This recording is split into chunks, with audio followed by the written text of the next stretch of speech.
Early on in my time in Noosa, we asked the wider community to send in questions that they'd like to ask God if they could. This question really struck a chord with me. My 54-year-old husband is dying of cancer. Why? The full question read, my husband has been struck down by terminal melanoma cancer. It's in his bones and organs. We found out about 4 months ago. He had no idea, no symptoms. He's now done chemo and radio and only has weeks to live as the chemo didn't work. He's just turned 54. Why? Of course, you can feel the pain and the anguish in that question. It just seems to make no sense. Why do bad things happen to good people? There are a couple of other questions along the same lines. Why do little children get sicknesses that are fatal?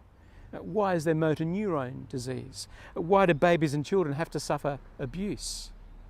Live long enough in this world and you will have such questions. For some, this is the issue that leads them to conclude there is no God. Because surely an all-powerful God could end all the suffering, and an all-loving God would end all the suffering. So people conclude that because suffering exists, an all-powerful, all-loving God doesn't. But I want to say up front this morning that I don't have all the answers. And of course, there is some overlap with what we looked at last week. Why doesn't a good God stop a bad virus? I urge you to go back and look at that video if you can, if you missed it. But for a moment, I actually want to put the Christian response to one side. And I want to ask, how would some of the other major religions of the world answer this question? And I'm grateful to the Reverend Dr. John Dixon for the use of some of his material here. If you were a Hindu or a Buddhist, how would you answer that lady whose husband was dying? Or what about if you were of the Muslim faith or even an atheist? How would you go about answering that lady's question? So let's have a first look at Hinduism, the Hinduism response. In Hinduism, it's the oldest of the world's religions. All the events in your life are a result of the way that you've lived in the past or indeed in a past life. Karma is the universal balancing principle. Their text puts it this way: as a man acts, so he behaves, so does he become. Whatever deeds he does on earth, their rewards he reaps. So a Hindu family has just lost a child. In that moment, they are reaping karma for their deeds in this life or a previous life. A businessman sees a beggar by the side of the road, and he knows that what he's seeing there is divinely sanctioned balancing mechanism. Suffering is simply yet profoundly the balancing out of your deeds. So the answer to Our Lady who's losing her 50-year-old husband, it's the exact opposite to that line in The Sound of Music. Remember, somewhere in my youth or childhood I must have done something good. No, this is the opposite. Somewhere in my youth or childhood or a past life, I must have done something bad. What goes around comes around. What about Buddhism? Perhaps more than in any other religion, Buddhism is in fact a response to suffering. So a prince who was over a region near the present-day borders of Nepal and India around 500 BC, lived in luxury, had a palace for every season of the year, had people to serve him, dancing girls, all the food that he wanted. He led a very sheltered life and he didn't know what went on outside the palace. One day as a young man, he ventured outside and he was shocked by what he saw outside the city walls. He saw sickness and the elderly and the frail and even a corpse. He was so shocked that he left his young wife and newborn child and embarked on a search for answers. For 7 years he deprived himself of all worldly luxuries, and yet he still did not understand the origin of pain. He sat under a tree and determined not to get up from meditating until he understood pain and suffering.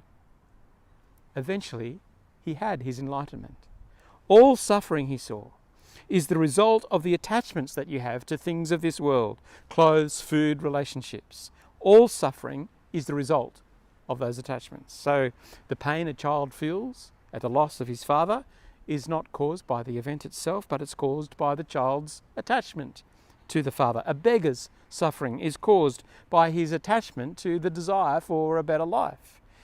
If a child can detach from the Father, or a beggar can detach from the desire for a better life, suffering evaporates. It becomes an illusion.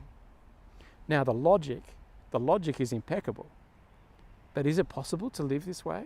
Can a boy faced with a sudden loss of his dad suddenly let go of the desire to be with his dad? Can a beggar just suddenly lose the desire for a better life? So the Buddhist's answer to Our Lady's question about the pain of losing her 54-year-old husband to cancer is simply, well, stop desiring your husband and you'll suffer no more. What about the response of Islam? Islam offers a very different response. In Islam, all events of the universe are determined by an explicit decree of Allah. When a plane falls from the sky or a child has cancer, it is the hand of God. The reason is unknowable and unaskable. In Islam, you find solace as you submit to Allah. In fact, the very word Islam translates as submission to the will of God. Do not ask, don't dare to question, just submit. So the answer to Our Lady who's losing her 54-year-old husband is simply, don't ask, just submit. This is Allah's will. Resign yourself to it. Well, what about atheism? For the atheist, suffering is just the random intersection of time and space. Professor Richard Dawkins is one of the world's most famous present-day atheists, and he puts it this way. In a universe of blind physical forces and genetic replication, some people are going to get hurt, other people are going to get lucky, and you won't find any rhyme or reason in it, nor any justice. The universe we observe has precisely the properties we should expect if there is, at bottom, no design, no purpose, no evil, no good, nothing but blind, pitiless indifference. DNA neither knows nor cares. DNA just is, and we dance to its music. So the question why is overruled, and there's no one to ask the question to anyway. Pain and suffering are evidence, so they say, of God's non-existence. Except there is one problem with the atheist's claim about the two premises that an all-powerful God could stop human suffering and an all-loving God would. Here's the problem, and even atheist philosophers acknowledge that a loving God may have good reasons for suffering to continue for a time. A wise, loving, purposeful God may use suffering to a greater end. So you can't use this argument to prove categorically that there is no God. So the answer to Our Lady's question as far as the atheists are concerned is, well, it's all just meaningless. There's no rhyme, there's no reason. It's blind, pitiless existence. Atheism offers nothing. So these are the alternatives. Are you reaping what you deserve? Karma. Is suffering born of desire and the way to escape suffering is to let go of your desire? Is it everything just a decree from God to which you must submit? Or are we really staring into the abyss where there is no God and everything is utterly meaningless? Let's ask the question then, where does a Christian response begin? And it begins with an invitation to ask. The Bible is full of people asking these sorts of questions. In fact, you heard it in that first reading from Psalm 73, where the author is riling out to God, how come the wicked get it so good and I've been faithful all my life and I'm suffering? So we read from Psalm 73, they have no struggles, their bodies are healthy and strong. He whinges about the wicked. Or what about Psalm 22? Psalm 22, I beg your pardon. My God, why have you forsaken me? Or Psalm 13, how long, O Lord, will you forget me forever? Or Psalm 74, why have you rejected us forever, O God? Or the prophet Habakkuk, How long, O Lord, will I call for help, but you do not listen? So the firm witness of the Bible, in fact, the encouragement of the Bible, is to cry out to God, to complain, to question, to rile. My 54-year-old husband is dying of cancer. Why, God? Why are you allowing this to happen? Why me? Why now? Cry out.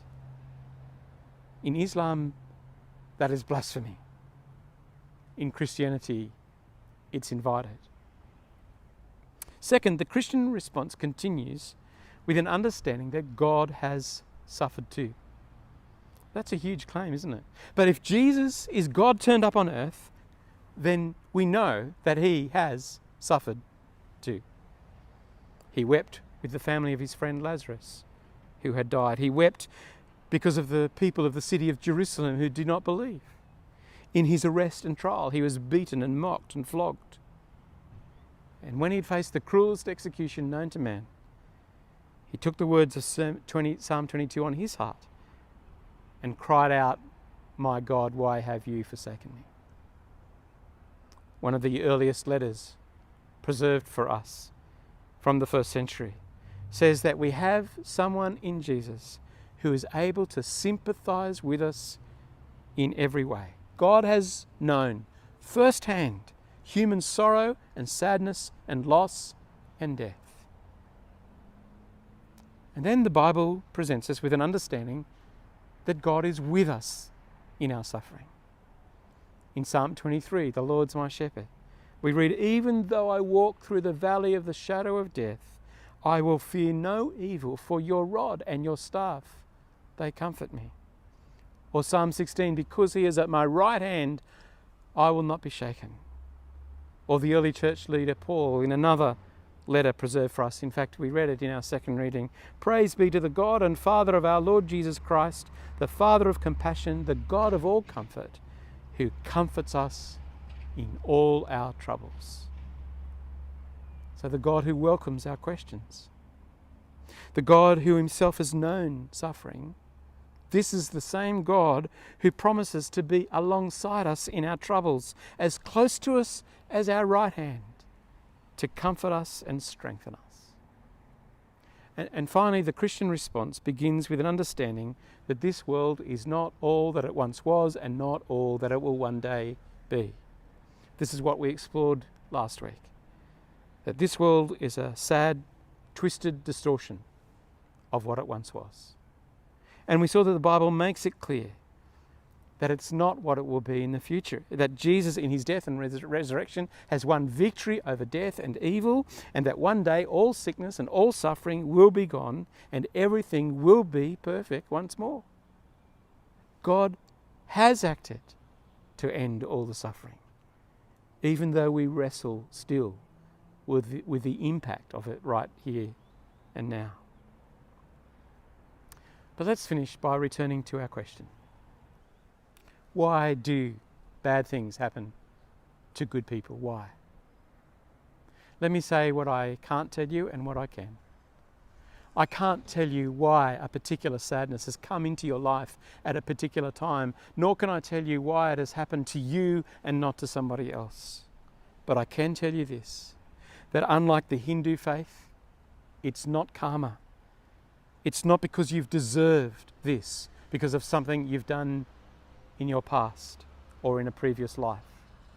And I can tell you that unlike Buddhism, no one is asking you to cast off your attachment to your husband or to your pain-free life or whatever so that you'll feel better. And that unlike Islam, no one is telling you simply to submit and never to ask the question. And I can tell you that unlike atheism, it's not just a random act of meaninglessness in a pitiless existence. Out of all the worldviews, the Christian one, while it may not have all the answers, is the one that makes best sense to me. It meets you where you are because it welcomes your questions and your complaints. It invites you to ask, to rail against God, to tell him exactly how you feel. And we're reminded that God has suffered too. He's known it, he's felt it, he's wept, he's been indignant, he's been humiliated, He's known great physical and emotional pain. And he promises to be right with us in our suffering, as a refuge, and alongside us in the valley, as close as our right hand, with us to comfort us. And the Christian response reminds us that the world is not all that it once was, and not all that it will one day be, and all that is evil and utterly painful in this world has been defeated by Jesus' death and resurrection, and one day will be completely gone when we welcome the new creation. That's what I know. That's what I can tell you. And I hope that you'll reach out to God in your pain and find him very real and wonderfully comforting. Amen.